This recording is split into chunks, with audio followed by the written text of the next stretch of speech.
నువ్వు చాలా ఇబ్బందికరమైన కండిషన్లో ఉన్నావు, దాని నుంచి నీ అంతటా నువ్వు బయట పడలేవు. ఆఖరికి నీ శరీరంలో ఒక జబ్బు ఉంది, ఒక రోగం ఉంది, దాన్ని నీ అంతటా నువ్వు బాగు చేసుకోలేవు. నీ శరీరమే మళ్ళా నా ముఖం అంటావు, నా ముక్కు అంటావు, నా నోరు అంటావు, నా కళ్ళు అంటావు, నా పళ్ళు అంటావు, నా ఒళ్ళు అంటావు, నా చేతులు అంటావు, నా కాళ్ళు అంటావు. అంతే అంటావా? లేకపోతే ఈ చేతులు దేవుడి, ఈ కాళ్ళు దేవుడి, ఈ కళ్ళు దేవుడి అంటావా? చెప్పండి. నా గుండె అంటావు, నా ఊపిరితిత్తులు పని చేయట్లేదు అంటావు, నా ఊపిరితిత్తులు అంటావు, నా లివర్ అంటావు, నా కిడ్నీలు అంటావు, అవునా, నా జుట్టు అంటావు. నీ శరీర అవయవాల గురించి మాట్లాడేటప్పుడు ప్రతిసారి కూడా నా అనే పదం వాడతావు. వాస్తవంగా నీదే? నీకు దేవుడిచ్చింది. ఇదంతా దేవుడి దయ. నీ ఆత్మ నివసించడానికి ఒక గుడారాన్ని రెడీ చేసి ఆయన ఇచ్చాడు నీకు. మరి నా ఒళ్ళు, నా కళ్ళు, నా పళ్ళు, నా చెవులు, నా కాళ్ళు, నా చేతులు, నా చర్మం, నా గుండె, నా ఊపిరితిత్తులు, నా కిడ్నీలు, నా లివరు అని చెప్తావు కదా, అది రిపేర్ వస్తే బాగు చేసుకోను. నీదేగా, నాదేగా, మందేగా. ఈ చెయ్యి అటు తిరిగిపోయింది, తిరిగి దాన్ని మళ్ళీ నార్మల్ పొజిషన్ తీసురా. చేయగలమా? మందేగా. నీ సమస్యల నుంచి విడుదల పొందడం, నీకు వచ్చిన రోగాన్ని కూడా నీ అంతటా నువ్వు బాగు చేసుకునే పరిస్థితి లేదు. మళ్ళీ నీ శరీరమే నీ మాట విందు, నీ బాడీయే నీ మాట విందు, నీ పరిస్థితులు నీ మాట వినవు. కానీ ఒకటి, నీ బాడీ అయినా, నీ పరిస్థితులైనా, నీ చుట్టూ ఉన్న వ్యక్తులైనా ఆయన శాసిస్తే వినగలుగుతారు. అన్నిటిని ఆయన బ్యాలెన్స్ చేయగలడు.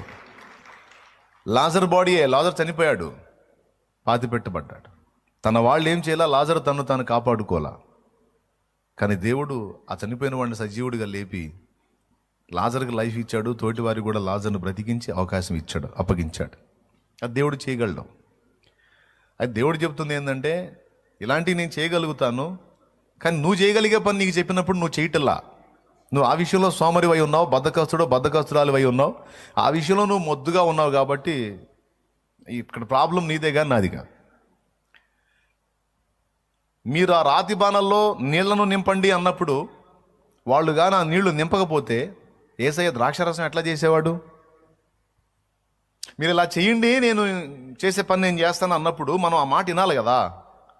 ఒకవేళ మనం ఉన్నాం అనుకో, అదే స్పాట్లో ఇప్పుడున్న తరం మనం ఉన్నాం అనుకో, ఆ రాతి బాణాలని నీళ్లతో నింపండి అని ప్రభు చెబితే, నీళ్ళు అది ద్రాక్షరసం బాణలేసాయా, నీళ్లు పోసే నీళ్ళ తొట్లు వేరు, ఇటు పక్క ఉన్నాయి చూడండి ఈ నీళ్ళ తొట్లు, అవి ఏమో ద్రాక్షరసం బాణలు, అందులో నీళ్లు పోస్తే ఏమన్నా అంటారేమో. మనం అంటాం ఖచ్చితంగా అక్కడ ఉన్నట్టయితే, ఎందుకంటే మనకన్నీ ఎదురు చెప్పటం అలవాటు కదా. దేవునికి స్తోత్రం. పెద్దగా చెప్పండి, ఇంకోసారి చెప్పండి. ఒకవేళ లాజరు సమాధి దగ్గర మనం ఉన్నట్టయితే మనం మార్తా పక్షాన ఉండేవాళ్ళం. మార్తా అప్పుడు దాకా విన్నది పునరుద్ధానమును జీవమును నేనే అని విన్నదే, విని కూడా మళ్ళీ రాయి దిగిపోతే వద్దొద్దు వాసన కొట్టునంది. నిజంగా ఒకవేళ మార్తా పక్కన మనం కానీ ఉన్నట్టయితే మార్తా చెప్పింది 100% నిజం ప్రభువా, ఆ రాయి తీస్తే కంపు కొట్టిద్ది. ఇప్పుడు 4 రోజులైంది, 3 రోజులకే వాసన వచ్చింది, 4వ రోజుకి ఇంకా దుర్భరమైనటువంటి స్మెల్ వచ్చింది. కొద్దిగా కొంచెం ఇబ్బందిగా ఉంటుందేమో, మీరు కూడా ఇబ్బంది పడతారు ప్రభు అని మనం మార్తా పక్కన చేరేవాళ్ళంగా, నేసే పక్కన ఉండేవాళ్ళం కాదు. ఇది మన మనసు. అది మార్తాని గద్దించాడు, నీవు నమ్మిన ఎడల దేవుని మహిమ చూతువని నేను చెప్పలేదా? అంతే, ఇక మౌనం అయిపోయింది. పరిశుద్ధులు చెప్పాడు, తీయండి అది పక్కకు తీసేయండి. వాళ్ళు పక్కకు దొల్లించారు, లాజర్ని బయటికి పిలిచారు. సో పాయింట్ నెంబర్ 1లో మనం గ్రహించాల్సింది ఏంటంటే, మనం చేయాల్సినవి ఉన్నాయి. ఒకవేళ వాళ్ళు రిస్క్ చేసి రాయిని తొలగించకపోతే లాజర్ లోపలే ఉండేవాడు, బతికి కూడా లోపలే ఉండేవాడు, బయటకు వచ్చేవాడు కాదు. ఎందుకంటే పెద్ద రాయి అడ్డం పెట్టారు. అసలు ఇంకోటి ఏంటంటే అద్భుతమే జరిగేది కాదు అక్కడ. చచ్చిపోయిన లేపమన్న పెద్ద పని నీకు చెప్పలేక, చిన్న పని రాయి దొల్లించమని చెప్పినచ్చి. నీ దేహాన్ని నువ్వు బాగు చేసుకో, లేకపోతే నీ పరిస్థితులు చక్కదిద్దుకొని నీకు చెప్పలేదు కదా. ప్రార్థన చేయమని చెప్పా, విజ్ఞాపన చేయమని చెప్పా, విశ్వాసం ఉంచమని చెప్పా, నిరీక్షించమని చెప్పా. ఈ 3 నువ్వు చేయవు.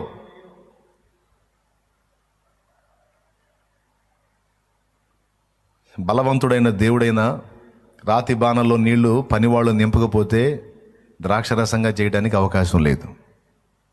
బలవంతుడైన దేవుడే రాయిని వాళ్ళు పక్కకు దొల్లించకపోతే అద్భుత కార్యం చేయడానికి అవకాశం లేదు. బలవంతుడైన దేవుడే పెంకులు విప్పి వ్యక్తిని వాళ్ళు లోపలికి దించకపోతే వానిని స్వస్థపరిచిలే నీ మంచం ఎత్తుకొని పో అనే పరిస్థితి లేదు. కాబట్టి ఇక్కడ పాయింట్ నెంబర్ 1 ఎప్పటికీ మర్చిపోకుండా గుర్తుపెట్టుకోవాల్సింది, మానవాతీతమైన కార్యాలు నువ్వు చేయలేవు, దేవుడు చేయగలడు. కానీ నువ్వు చేయదగ్గ పని చెప్తున్నాడు దేవుడు నీకేంటంటే ప్రార్థించు అంటున్నాడు. ప్రార్థన యందు పట్టుదల కలిగి ఉండండి అంటే మొండిగా ఉండండి, పట్టు వదలొద్దు అన్నాడు. అంటే పట్టు వదిలే పరిస్థితి వచ్చింది కానీ వదలొద్దు అన్నాడు. అది గుర్తుపెట్టుకో. ఎందుకు పట్టు వదిలిపోయిద్ది? నువ్వు అడుగుతావు, మొరపెడతావు, మొత్తుకుంటావు, జరిగిద్దని ఎదురు చూస్తావు, అది జరగదు. బాయ్ అవునా? ఇప్పుడు ఏదైనా సరే ఒకటి పొందగోరినప్పుడు పట్టుదలగా దానికోసం ప్రార్థన చేయమని దేవుడు చెప్పాడు. అది ఆరోగ్యమో, లేకపోతే సంతానమో, లేకపోతే ఆత్మీయ సంతానమో, లేకపోతే పెళ్ళో, లేదా పెటాకులో, శరీర రోగమో, ఆత్మీయ రోగమో, లేకపోతే స్పిరిచువల్ లైఫ్లో కింద పడటం లేవటమో, ఏది కలిగి ఉన్నావు నీ శోభ నువ్వు, నీ బాధ నువ్వు. సో దాని నుంచి విడుదల కోసం, దాని నుంచి సమాధానం కోసం నువ్వు ఆశ కలిగి ఉన్నావు. నువ్వు అడుగుతావు, ప్రార్థన చేస్తావు, నెలలు గడిచిద్ది, వారాలు గడిచిద్ది, నెలలు గడిచిద్ది, సంవత్సరాలు గడిచిద్ది, అప్పుడు విసుగు వచ్చిద్ది. ఏం చేస్తాం, ప్రార్థన చేస్తానే ఉన్నానండి, అసలు ఏం మారట్లేదు పరిస్థితి ఏందో అసలు. ఈ డైలాగు నేను 1000 మంది దగ్గర విన్నా, 100 మంది కూడా కాదు, 1000 మంది దగ్గర చేస్తాను, ఇదే ఫీలింగ్, చేస్తాను.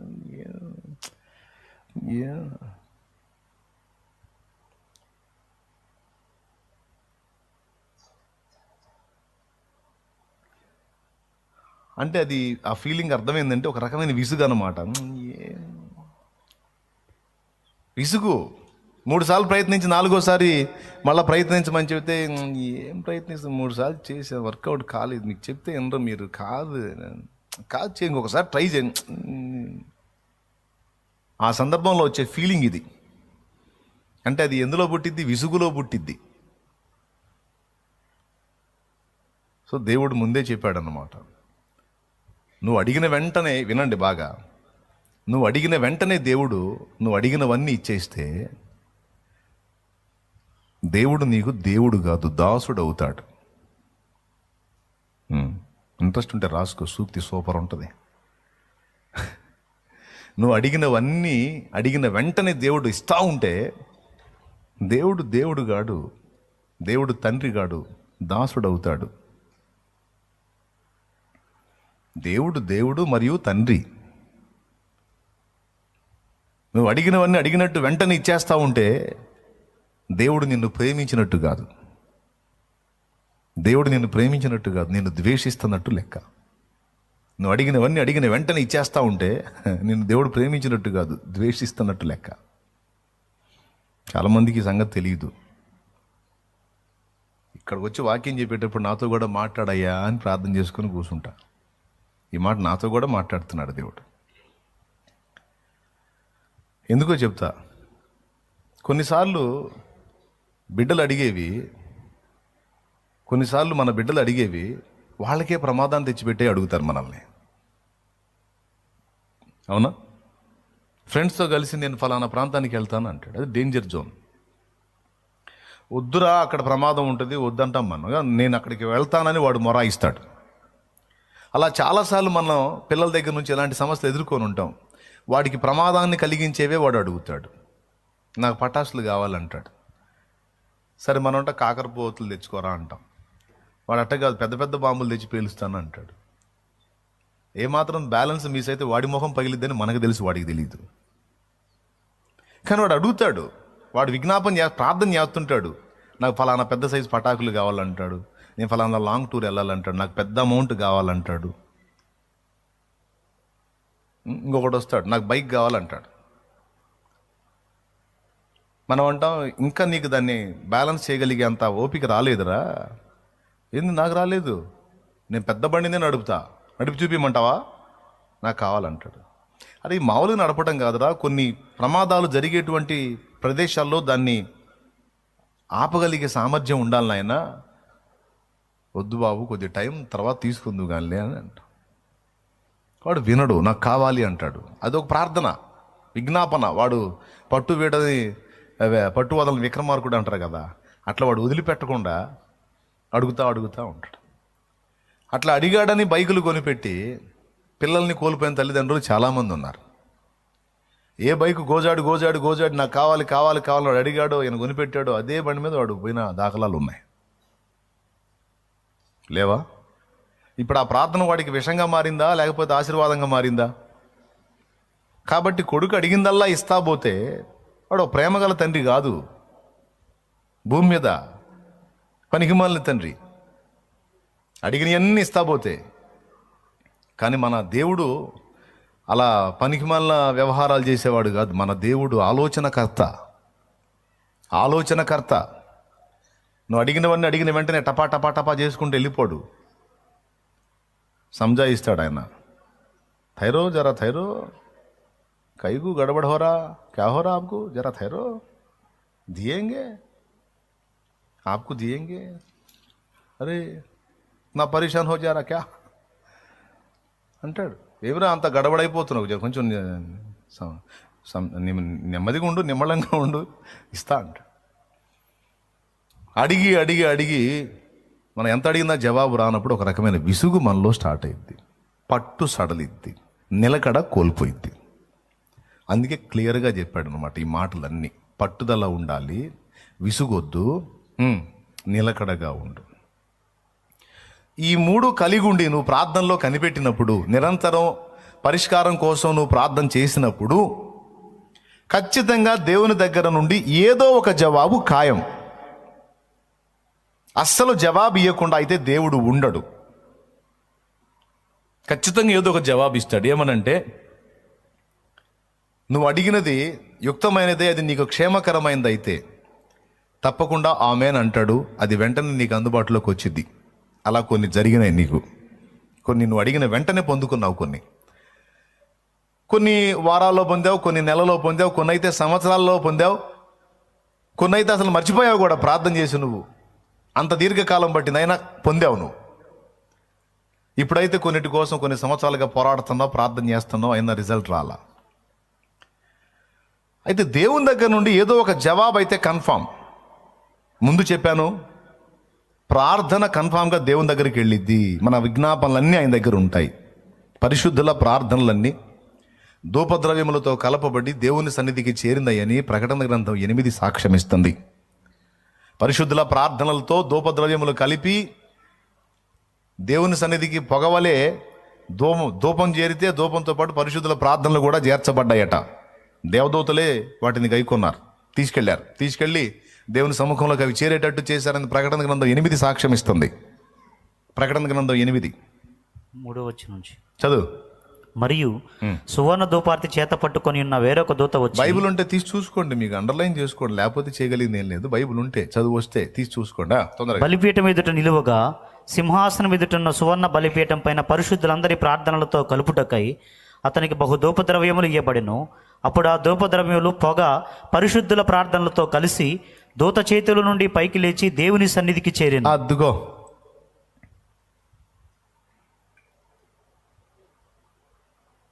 ఓకేనా? స్తుతులు మరియు ప్రార్థనలు రెండు దేవుని సన్నిధికి చేరతాయి, ఎట్టి పరిస్థితుల్లో చేరతాయి, సందేహమే లేదు. నువ్వు నడుస్తా పోతా కూడా చేసినా వెళ్తాయి. రోడ్డు మీద నడుచుకుంటా పోతా దేవా అని నువ్వు అడిగిన ఆర్తధ్వని కూడా పోయింది. ఆయన చెవులు అసలు మన ప్రార్థనల వైపే ఉన్నాయట, లేఖనమే చెప్పింది. కాబట్టి ప్రార్థనలు వెళ్తాయి. వెళ్ళినప్పుడు దేవుడు ఏదో ఒక జవాబు నీకు ఇచ్చేంత వరకు పట్టుదలకూడదు. అది పాయింట్ ఇక్కడ. దీనికి మనకి సాక్ష్యం ఏలియా మరియు దానియేలు బైబిల్లో కనపడతారు.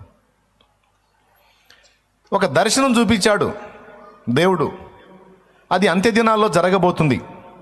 అది మెస్సియాను కూర్చున్న దర్శనం, ఆయన రాకను కూర్చున్న దర్శనం. దాని గురించి తెలుసుకోవటానికి దానియేలుకి కుతూహలం కలిగింది. దాని గురించి తెలుసుకోవటానికి తిండి తిప్పలు అన్ని పక్కన పడేసి ఫాస్టింగ్ ఉండి ప్రేయర్లో కనిపెట్టాడు. ప్రార్థనలో కనిపెడితే వెంటనే జవాబిస్తాడు. వాస్తవంగా దేవుడు దానియేలు మోకాళ్ళేసి అయ్యా అని అడిగితే తక్షణమే జవాబిస్తాడు. అంత దగ్గరి కనెక్షన్ ఉంది వాళ్ళకి, దేవునికి దానియేలుకి మంచి ఫ్రెండ్షిప్ ఉంది. ఏం లేదు, ఫోన్ చేస్తే వెంటనే అందుకొని ఆన్సర్ ఇచ్చినంత దగ్గరగా ఉంటాడు. కానీ 21 రోజు అయింది ఆన్సర్ రాలా.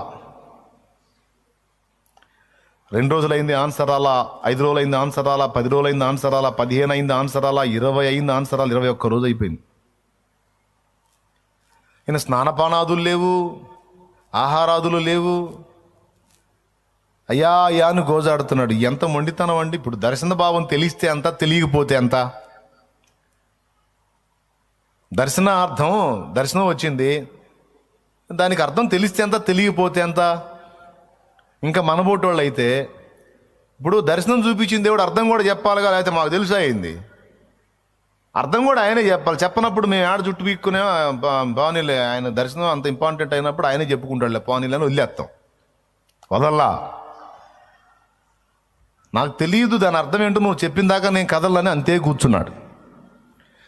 కానీ అసలు పైన ఏం జరుగుతుందో ఈనాడు మనకు తెలుసు, కానీ ఆనాడు దానియేలుకు తెలియదు. ఈనాడు గ్రంథం చదువుతున్నాం కనుక దానియేలు పద్య చదివితే ఏం జరిగిందో మనకు తెలుసు. తర్వాత గాబ్రియల్ వచ్చి చెప్తాడు దానియేలుకి, దానియేలు నీవు బహుప్రియుడు, నీవు దేవుణ్ణి అడిగిన సంగతి తెలుసుకోవటానికి నీ మనసు నువ్వు నిలిపావు చూడు, ఆ రోజే వెళ్ళి నీకు ఆన్సర్ చేయమని నాకు దేవుని దగ్గర నుండి ఆజ్ఞ అయింది. కానీ నేను బయలుదేరి రాగా పారసీకుల అధిపతి 21 దినములు నన్ను అడ్డగించెను. నేను నీ ప్రార్థనకు జవాబును తీసుకొని బయలుదేరితే నీ ప్రార్థనకు జవాబును నేను చేరవేయకుండా పారసీకుల అధిపతి అనగా సాతాను, భూమండలాన్ని అప్పుడు ఏలుతున్న రాజుల్లో పారసీకులు మాదీయులు ఉన్నారు కదా, పారసీకుల రాజు ఏలుతున్నాడు. ఏ రాజు అయితే ఏలుబడి చేస్తాడో ఆ ప్రాంతాన్ని కాచుకొని ఉంటాడు సైతాను. అదొక రహస్యం బట్టబయలవుతుంది అక్కడ. పారసీకుల అధిపతి అంటాడు, అంటే పారసీక రాజు ఏలుతున్నాడు అనుకోండి, అక్కడ కాచుకొని ఉంటాడు వాడు. పారసీకుల అధిపతి అంటే వాస్తవంగా పారసీకుల రాజు భూమి మీద ఉంటాడు, ఆకాశమండలంలోకి ఎట్టబోతాడు. ఇక్కడ పారసీకుల అధిపతి అంటే రాజు కాదు, మనుషుడైన రాజు కాదు, అపవాది. వాడు అడ్డగించాడు. ఎందుకు తెలుసా? ఆ గాబ్రియల్ వచ్చి చెప్పేటువంటి ఆ దర్శన భావం ప్రకటన గ్రంథానికి లింక్ అయింది. ప్రకటన గ్రంథానికి లింక్ అయింది, సపోర్ట్ జంట వచనం అయింది అన్నమాట.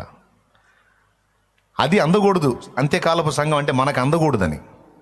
అది దేన్ని కూర్చిన మ్యాటరు? వాడి అంతాన్ని కూర్చిన సందేశం. ఎవరిది? సాతాను యొక్క అంతం ఎలా జరిగిద్దో ఆ దర్శనంలో ఎన్ని ఉన్నాయి. ఆ సందేశం. మెస్సియా ఎప్పుడు వస్తాడు, ఆయన రాక ఎలా జరిగిద్ది, ఎప్పుడు నిర్మూలం అవుతాడు, తిరిగి రెండో రాకళ్ళు ఎలా వస్తాడు, మొదలైన అంశాలను కూర్చున్నటువంటి వివరణ అందులో ఉంది. అంత్యకాలంలో సాతాను చేయబోతున్నటువంటి ఒక గ్యాంబ్లింగ్ కూడా అందులో ఉంది ఆ దర్శనార్థంలో.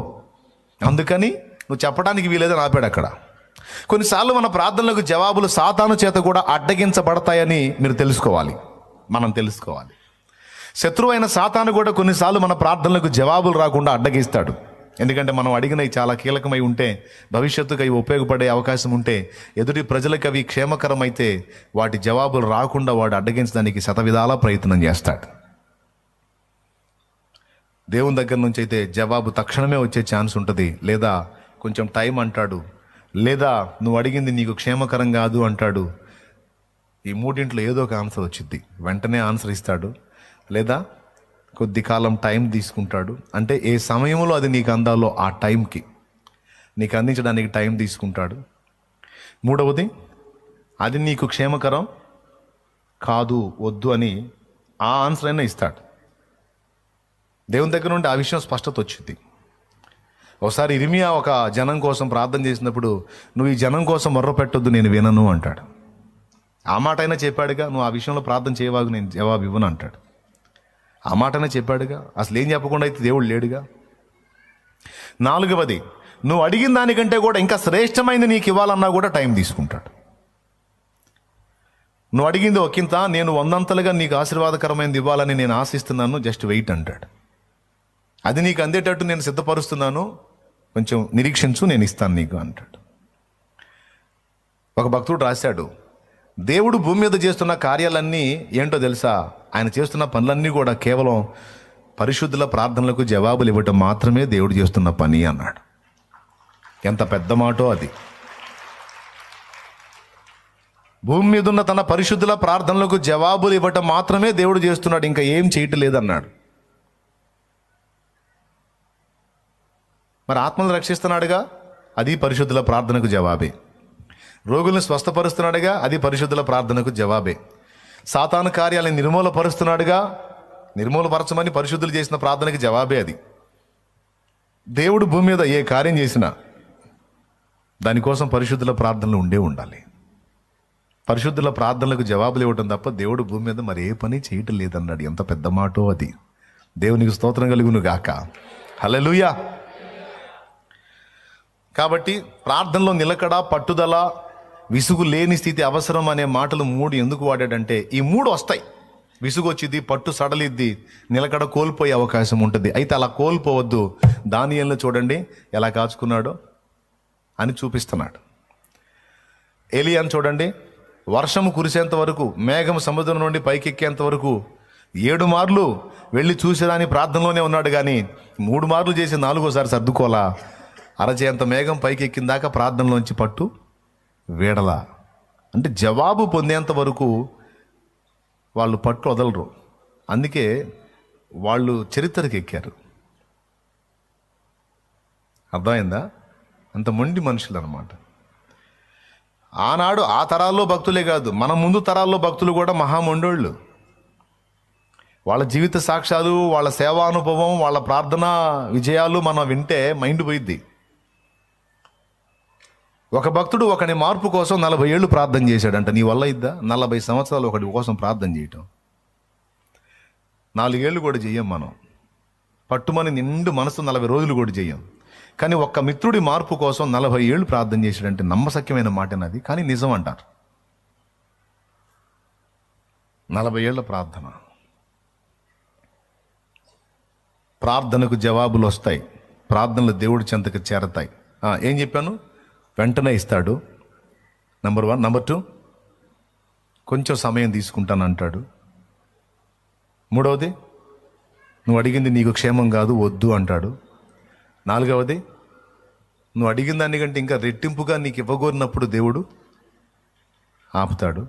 5వది, కొన్ని ప్రార్థనలకి నువ్వు వెళ్ళిపోయినా కూడా జవాబులు ఇస్తాడు. ఈ మెళకువతో మనం మెళకువ కలిగి ఉండి ప్రార్థనలో పట్టు వదలక, విసుగక, నిలకడ కోల్పోక మనం చేయగలిగిన ప్రార్థన దేవుని ముందు ఉంచితే ఒకటొకటిగా మొత్తానికి నెరవేర్పు నీ కళ్ళారా నువ్వు చూస్తావు. అర్థమైందా? ఇంక చాలు. రండి, మోకాళ్ళ మీదకి రండి.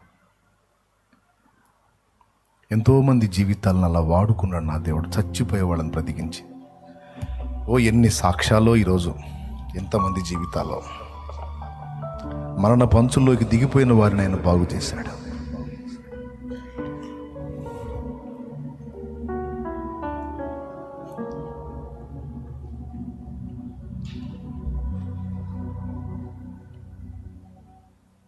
మోకాళ్ళ మీదకి వచ్చానా? స్తోత్రాలు చెప్పు. దేవుని హస్తం నీ మీదికి రావాలే. మోకాళ్ళ మీదలే.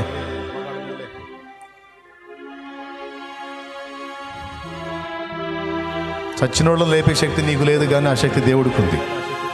చచ్చినోళ్ళని లేపే శక్తి గల దేవుణ్ణి ప్రార్థనలో కదిలించగల శక్తి నీకుందని అద్భుతమైన మాట దైవజన్ నోటి నుండి దేవుడు పలికించిన మాట. ఎంతో విలువైన మాట. ఆ పని నీ పని కదా, నువ్వు చేయాలి కదా. అంత అద్భుతమైన విషయం. ఊరి మొత్తాన్ని మార్చలేవు నువ్వు, కానీ ఊరి మొత్తాన్ని కదిలించగల శక్తి దేవునికి ఉంది. కానీ ఆయనకు ప్రార్థన చేయగలవు కదా నువ్వు. అది చేయొచ్చు కదా నువ్వు. పట్టుదలగా మొక్కబోని దీక్షతో మొర్ర పెట్టొచ్చు కదా, పోరాడొచ్చు కదా. అప్పుడు ఆత్మల్ని కదిలిస్తాడు కదా. దైవజనురాలా, నీకు వచ్చిన రోగాన్ని నువ్వు స్వస్థపరచుకోలేవు, దేవుడు స్వస్థపరుస్తాడు. నేను స్వస్థపరుస్తానని చెప్పట్లేదే, నా ప్రభు స్వస్థపరుస్తాడని చెప్తున్నాను నేను. ఆయన నిన్ను స్వస్థపరిచినట్లు నీ జీవితాన్ని ఆయన చేతికి అప్పగించి, దేవా నన్ను బాగు చేయి, నేను నీ కొరకు బ్రతకాలని ఆశిస్తున్నాను అని నువ్వు అడిగితే ఆయన నిన్ను ముట్టును కదా. నా ఆశ ఇది, నీ కొరకు బ్రతకాలి, నీ సేవ చేయాలి, నీ చిత్తం నెరవేర్చాలని నా ఆకాంక్ష అని నువ్వు దేవుని ముందుకు వస్తే దేవుడు నిన్ను ముట్టును కదా, బాగు చేయను కదా, వాడుకొను కదా. ముసలితనం వచ్చినా కూడా ఇంకా బంధాల మీద, అనుబంధాల మీద వాంఛలు చావక, మనుషుల ప్రేమకై వెంపర్లాడేటువంటి పిచ్చి ఆలోచన మనం మానుకోవాలి. వృద్ధులారా, జీవితంలో చాలా భాగం ఖర్చు పెట్టారు, ఇక ఉన్నది శేషమే. ఈ శేషమైన దేవుని శక్తి కలిగి దేవుని పని చేయటానికి, విజ్ఞాపన ప్రార్థన చేయటానికి, ప్రకటించడానికి, దేవుని కోసం బతకడానికి కదా గోజాడుకోవాలి నువ్వు. రేపు దేవుని పిలుపు అందుకొని దేవుని ముందుకు పోతే ఏం చెబుతావు? నువ్వు ఏం చేసావంటే ఏం చెబుతావు? ఏం చెబుతావు? నా పిల్లల్ని పెంచి పెద్ద చేశానని చెప్తావా? మనవాళ్ళకి బాధ్యతలు నెరవేర్చానని చెబుతావా? అందుకని నీకు బహుమానం ఎందుకు ఇవ్వాలి దేవుడు? చెప్పాలా రేపు దేవుని ముందుకెళ్ళి? నువ్వు చెప్పడం కాదు, దేవుడే చెప్పాలా. నా కుమారి, నా కుమారుడా, నువ్వు ఇంత సేవ చేశావు, ఇదిగో ఇంతమంది జీవితాలకు నీ వల్ల ఉపయోగం కలిగింది, ఇంతమంది కుటుంబాలు నీ వల్ల కట్టబడ్డాయమ్మా, ఇంతమంది కుటుంబాలు నీ వల్ల దీవించబడ్డాయి నా కుమారుడా, ఇంతమందికి నువ్వు ఆశీర్వాదకరంగా ఉన్నావు, రా ఇదిగో నీ కొరకు నేను సిద్ధపరిచినటువంటి ఆశీర్వాదంలోకి వెళ్ళని దేవుడు నీతో చెప్పాలి రేపు. మన కోసం బతికిన బతుకు కాదు, ప్రజల కోసం, ప్రభు కోసం, సమాజం కోసం బ్రతికిన బ్రతికే బ్రతుకు. 10 మంది జీవితాలను వెలిగించింది బ్రతుకు, 10 మందికి ఆశీర్వాద కారణమైంది జీవితం. ప్రార్థన చేయ. అవును తండ్రి, ఇప్పటి వరకు నేను ఈ పాయింట్ మిస్ అయ్యాను, నన్ను క్షమించు. ప్రార్థనలో జవాబు రాలేదని విసుక్కున్నా, సణుక్కున్నా, గొణుక్కున్నా. ఈరోజు కొన్ని సంగతులను హెచ్చరించావు, నన్ను మన్నించు. తప్పకుండా నేను సరిదిద్దుకుంటాను. నిజమే, నాకు బలహీనత ఉంది, స్వస్థత అడుగుతున్నాను, కానీ ఈ స్పష్టత మిస్ అయ్యాను. నేను ఇప్పుడు స్పష్టంగా అడుగుతున్నాను, నేను బాగుపడాలి, నాకు ఆరోగ్యం కావాలి. ఎందుకంటే నేను నీ సేవ కొరకు ఉరికి చేయాలి. సేవకుడా, విశ్వాసి, పరిచారకుడు అడుగో, ఇప్పటి వరకు నేను చేసింది కొంచెమే, చాలా చేయాలి దేవా. ఉరికి నీ కొరకు నేను పని చేయాలి, పరిగెత్తాలి. నాకు నూతన శక్తినివ్వు, నూతన బలాన్నివ్వు. పక్షిరాజు యవనమలే నా యవనము క్రొత్తదగినట్లు నన్ను అనుగ్రహించు. నా సర్వ శరీరము, గుండె, కిడ్నీలు, మెదడు, లివరు, ఊపిరితిత్తులు, సర్వ శరీరమును తాకి స్వస్థపరచు. నా రక్తమును శుద్ధీకరించు, నా సర్వవయవములను బాగు చేయి ప్రభువా. నూతన పరచుదేవా, క్రొత్తవగినట్లు చేయదేవా, స్వస్థపరచుదేవా. నీ కొరకు పని చేయాలి. ఒక ఊరు కాదు, 2 ఊళ్ళు కాదు, 10 ఊళ్ళు కాదు, అనేక ఊళ్ళో నేను ప్రభావితం చేయాలి. సేవకులు లేవాలి, సేవకురాళ్ళను లేపాలి. దేవా, నీ పనిలో ఉరికి పరిచర్య చేయాలి, పరిగెత్తాలి. నాకు శక్తినివ్వు. నీ కొరకు నాకు బలం ఇవ్వు. నీ కొరకు నాకు పైసలు ఇవ్వు. నీ కొరకు నాకు డబ్బులు ఇవ్వు. నేను నీ కొరకు ఖర్చు పెట్టాలి. అవసరం, నీ పని కొరకు ఖర్చు పెట్టాలి, పరిశుద్ధుల అక్కర కొరకు ఖర్చు పెట్టాలి. నాకు ఆర్థిక సమృద్ధినివ్వు. నా పొలము పండేటట్టు చేయి, నా వ్యాపారం ఆశీర్వదించబడేటట్టు చేయి, నా జాబు అభివృద్ధిలోకి వెళ్ళేటట్లు చేయి, నాకు ఉద్యోగం అనుగ్రహించు. నీ పరిశుద్ధులకు ఉపచారం చేయాలి. నాకు హోదానివ్వు. కన్నీటితో నువ్వు ఈ మొర అడిగినట్టయితే, దేవుని ముందు ఈ మొర పెట్టినట్టయితే, ఈరోజు నీ ప్రార్థన నా దేవుని సన్నిధికి చేరుతుంది నిశ్చయముగా, డౌట్ లేదు.